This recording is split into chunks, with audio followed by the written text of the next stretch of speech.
at helping people reach their dreams.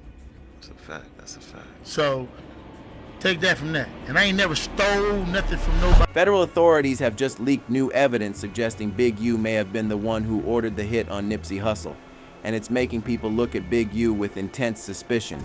Word in the streets is that Eric Holder, the man convicted of taking Nipsey's life, might have just landed a sweetheart deal in exchange for early release. But there's a catch. Eric reportedly has to give up the names and full details of everyone involved in the plot to eliminate Nipsey from the set. And according to multiple sources, he's been talking a lot.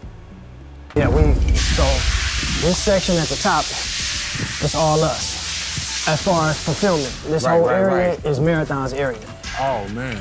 Hey, man, you know what's crazy about this right here? Authorities say Eric is providing federal agents with a goldmine of information, including ties that allegedly connect Big U directly to the crime. With this new batch of evidence now circulating, insiders believe the feds might finally have enough to charge Big U and potentially lock him up for good. It's a dramatic turn in a case that has remained clouded in unanswered questions for years. Now the streets are buzzing. Did Big U really put a bounty on Nipsey's head out of jealousy or power moves? And is it true that Eric Holder was threatened into staying silent, with his family allegedly in danger if he snitched? These are the questions investigators are now chasing down. Let's take a closer look at everything unfolding and examine the weight of the claims now coming to light. You got to tell us what you waiting on. Damn, my mama broke you with a Justice for them. Big U recently found himself hit with a RICO case, and federal investigators are all over him, digging through every detail like their careers depend on it. According to street reports, the feds are pulling every move possible to ensure Big U doesn't walk free this time around. They're reportedly re-examining all of his past dealings, using a fine-tooth comb to uncover anything previous investigations may have overlooked or ignored. The pressure is on, and insiders say Big U is really starting to feel the weight of it.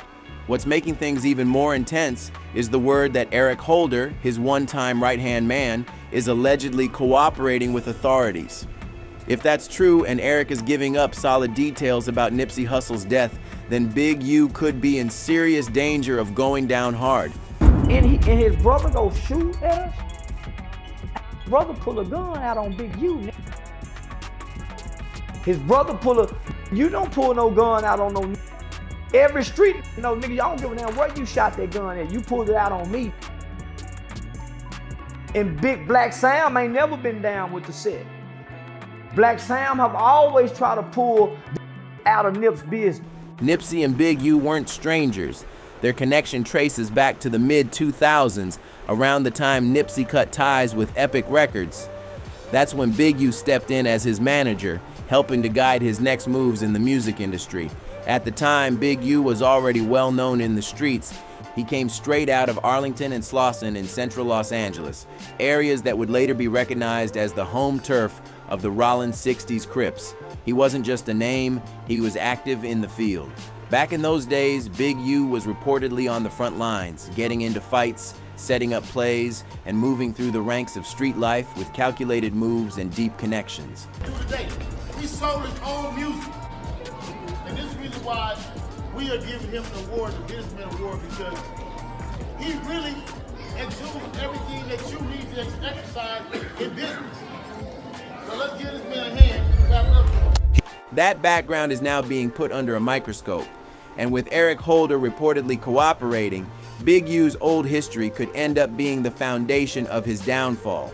By the early 1990s, Big U had solidified his name as one of the most feared and respected figures in the neighborhood. His reputation stretched far across the streets of South Central Los Angeles. Everyone knew who he was, and more importantly, they knew not to cross him. His influence in the streets wasn't just big, it was deeply rooted and came with real power. Fast forward to 2007 and Nipsey Hussle was carving out his own path, making waves in the underground music scene. With a few mixtapes already circulating and his Bullets Ain't Got No Name series gaining serious traction, Nipsey was becoming a standout voice from the West Coast. So he FaceTimed me and stuff like that. He was like, Nipsey just got killed. I'm like 6 I didn't hear that. So I hang up with him. I called Nipsey and I'm like, Nipsey, what's up? He was like, oh, what's up with it? Nipsey answered. Nipsey answered. He answered the phone. So after I talked to Nipsey and I was like, yeah, I love you, cuz, or whatever like that. I'll see you later or whatever. So I hung up the phone. I thought Big U gave wrong information. 30 minutes later, the homies blowing me up like they just killed Nipsey. You get a call from Big U telling you Nipsey just got killed. Yeah. You panic, call Nip. Nip answered the phone. Yeah. And 30 minutes after you get off the phone with Nip, he get killed. Yeah, I got it. So you think he hit you a little too early? Yep, he hit me a little bit too early because the homie Shitty double back 3 times. You get what I'm saying? And first he shot him, boom, go into the alley. What many don't realize is that during this time, Nipsey and Big U were actually on good terms. By 2010, things shifted. Epic Records, facing major financial setbacks, couldn't keep Nipsey locked into a deal. Nipsey chose to go independent and began setting up his moves without label interference. Big U stepped in as his full-time manager, and it looked like a new chapter was opening up for Nipsey's career. That same year, he was gearing up to release his highly anticipated debut studio album, South Central State of Mind. Given the momentum he had built with the Bullets Ain't Got No Name series, the album was projected to make a big impact, but it never dropped. That's when the cracks started to show in his relationship with Big U. According to sources close to the situation, tension began to rise. Nipsey was reportedly trying to distance himself, and word is that Big U may have played a part in blocking that debut release, intentionally halting the album's momentum. Homie, they killed Nip too. Let's not forget, homie, they killed Nipsey Hussle. Eric Holder was not a lone actor in that. Sources say Nipsey Hussle began feeling like Big U was exploiting him financially and creatively, locked into what many described as a one-sided deal. According to people close to the situation, Nip felt like he was stuck under a contract that resembled a trap more than a partnership. He believed Big U wasn't protecting his interests as an artist and was actively working against his success. And it turns out Nipsey wasn't alone. Other rappers had reportedly voiced similar concerns about Big U's business practices. Many claimed that he used his street influence to pressure younger artists into arrangements that felt more like control than mentorship. Extortion, at least by street definition, was a label that started getting attached to his name behind the scenes. But Big U has always maintained a different version of events. Oh shit. We remember Whack and Loose Cannon talking about what Cali got rolled down on and what it was about and all this shit, right? But those of y'all, Nipsey dissed the shit out of Big U. It's a song out there. We dissed the fuck out of Big U. Yeah. For him to say all this little brother shit about Nip and on Power Roof for me to know what I know. He stated that by the time tensions rose between him and Nipsey, he had already stepped away from the music business. According to Big U, his only concern was retrieving some of his studio equipment that Nip still had in his possession. He said he pulled up, collected the gear, and moved it to a new location on 43rd and Crenshaw. At the time, Big U claimed there were no hard feelings. He said he wanted the equipment accessible for other artists, including Nip, to continue using. But Nipsey didn't see it that way. He reportedly felt blindsided by the move and believed Big U was making power plays behind his back. That friction eventually made its way into Nipsey's music. He released the track You Don't Got a Clue, which many listeners interpreted as a direct shot at Big U. In the first verse, Nipsey raps, "Look, you don't got a clue of what you want to do. I'm busy getting rich. You think that I'm a stop for you. I built this on my own and everybody know it's true. Still, nutshines act like they're supposed to have control of what I do." The lyrics hit with intent and fans quickly connected the dots. Whether or not it was ever confirmed, the tension was undeniable. Big U wasn't willing to let things slide without asserting control. He reportedly pulled up on Nipsey Hussle with several associates, projecting serious energy that suggested they were there to discipline him. It was a bold, street-level confrontation meant to establish dominance and remind Nipsey of the hierarchy still at play. The group allegedly attempted to physically drag Nipsey away, but the situation escalated quickly. Fortunately, Nipsey's older brother, Black Sam, happened to be at the scene. He wasn't about to stand by and watch his brother get rushed. He stepped in immediately, ready to defend his family by any means necessary. In response, Big U allegedly told Black Sam to back off, accusing him of not being a real 60, a reference to the neighborhood gang affiliations. Still, even in the heat of the moment, Big U reportedly acknowledged Black Sam's loyalty and respected his commitment to protecting his brother. But that incident wasn't isolated. The friction between Nipsey and Big U ran deeper, layered with complex family ties and unresolved tensions. One major issue involved Nipsey's first child's mother, who happened to be Big U's niece. After their relationship ended, Nipsey reportedly discovered that she was exposing their child to dangerous environments. According to accounts from that time, there were concerns about weapons, narcotics, and unstable individuals frequenting the home, conditions completely unacceptable for any child. If he got a problem, I got a problem. And if I got a problem, he definitely gonna have a problem. Yeah. You know what I mean? This is like, you might hear about me and my sons having problems. When Nipsey discovered that she had allowed one of those individuals back into the house, he reacted immediately. He showed up alone, confronted the man directly, and according to multiple reports, physically assaulted him. For Nipsey, this wasn't just about personal pride. It was about protecting his daughter from harm in a chaotic and unsafe setting. Allegedly, the altercation between Nipsey and the unidentified man was so intense that the individual required medical attention and had to be hospitalized. Nipsey's child's mother was also reportedly caught in the aftermath of that situation, which further escalated tensions. Big U wasn't about to ignore the incident and decided to confront Nipsey directly at his Marathon store. According to sources, Big U showed up at the shop ready to settle the matter physically and allegedly began throwing punches. Reports suggest that Big U may have been gaining the upper hand in the fight until Nipsey's brother, Black Sam, intervened once again to protect his sibling. Black Sam reportedly went inside, retrieved a firearm, and discharged a warning shot into the air. The scene turned chaotic, and LAPD responded within minutes due to reports of gunfire. Upon arrival, officers saw Black Sam with the weapon and immediately opened fire in response, though fortunately, no one was struck by the gunfire. Despite the confrontation, all individuals involved were taken into custody and later bailed out the next day. However, it became evident that this incident marked a critical shift in the relationship between Big U and Nipsey. What may have once been viewed as a personal or family issue had now escalated into something far more serious. Later on, commentator Charleston White would speak on the matter, claiming that this moment may have been the tipping point where unresolved tensions transitioned from internal family conflict to a dangerous street-level feud with life-altering consequences. Fast forward to 2011, and Nipsey had begun forging a close relationship with fellow Los Angeles rapper YG. Nipsey brought YG to the 60s neighborhood to film the music video for I'm From Bompton.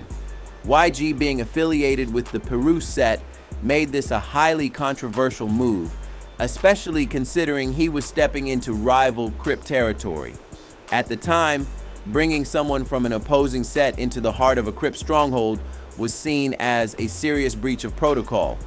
Big U wasn't pleased with Nipsey's decision to bring YG into their section, seeing it as reckless. As a result, Nipsey reportedly had to physically confront some of his own crew members to allow YG the space to finish the video shoot.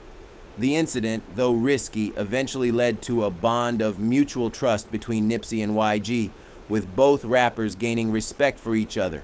In time, YG would reciprocate by inviting Nipsey into his own neighborhood for another music video shoot, further solidifying their connection.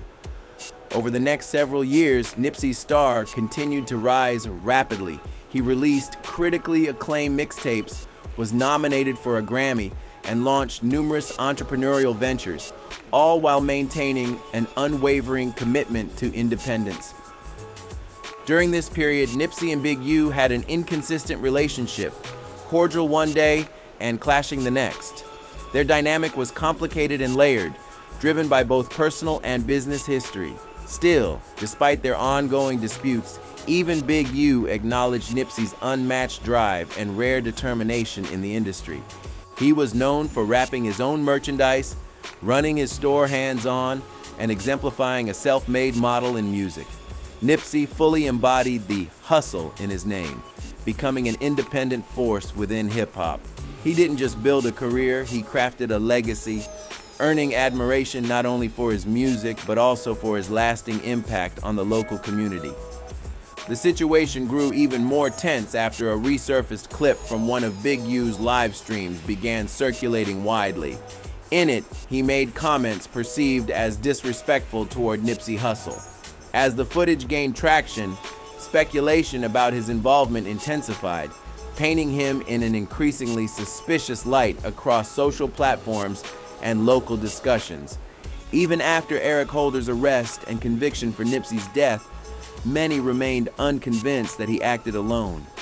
The narrative circulating in the streets suggested that Nipsey may have been strategically set up, with Eric Holder merely serving as a convenient fall guy. Observers pointed out how unlikely it seemed for Holder to have initiated such an attack independently. Black Sam, Nipsey's brother, has also hinted that Holder didn't appear fully committed during the act. According to him, Holder's body language revealed hesitation, as if he was under pressure and conflicted about carrying out the plan. This raises the troubling question: was Holder coerced or threatened into pulling the trigger?